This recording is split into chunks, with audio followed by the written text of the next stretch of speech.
Worcestershire put in their best batting display of the season with 50s for Daryl Mitchell, Phil Hughes and Vikram Solanki on the opening day of their latest LV County Championship match against high-flying Somerset at New Road. Mitchell won the toss and batted, which was especially annoying for Nick Compton and his followers. Compton has the first 2 days of this match to score the 59 runs he needs to make 1,000 before the end of May, something not achieved since 1988 by the Worcestershire legend Graham Hick.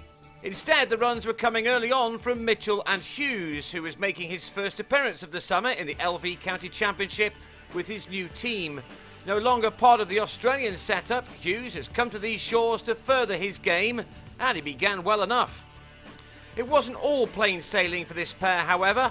Craig Overton deserved more than the concession of 4 runs when he found the inside edge of Mitchell's bat, while Hughes, a man well known to have problems outside his off stump, got away with this nick off the same bowler. Both batsmen survived such scares and took the total along to 77 without loss by the lunch break, one of the better sessions Worcestershire have had with the bat this season. Having done the hard work, Mitchell and Hughes would have been hungry for runs. Hughes, who started his Worcestershire career with 100 against Middlesex in the CB40 at the weekend, now began his first-class career with the county by also scoring a half-century, but he then edged Peter Trigo behind to end an opening stand on exactly 100. Mitchell, meanwhile, enjoying his time with his new opening partner, also made a half-century. Hughes had needed 101 balls for his, while Mitchell's had occupied 162, 7 of which had brought in boundaries.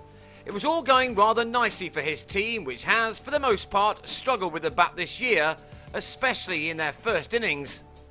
That was not to be the case here.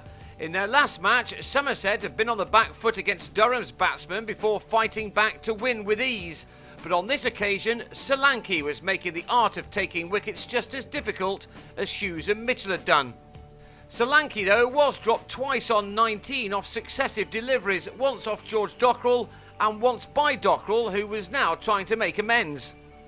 Somerset's acting skipper, Alfonso Thomas, then tossed the ball to Arul Sapaya, his other left-arm spinner, an inspired decision as with the third delivery, he had Mitchell taken behind by Craig Keyswetter for a well-compiled 80.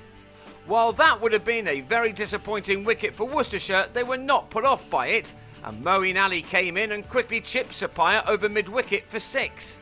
An outcome matched by Solanki at the other end off Dockrell as Worcestershire started to press home their advantage.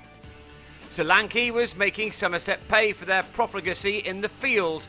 He now looked in wonderful touch on this excellent batting surface. So good was it that all of the top 3 made half-centuries. Solanki's arrived in the final session with a cut off Dockrell.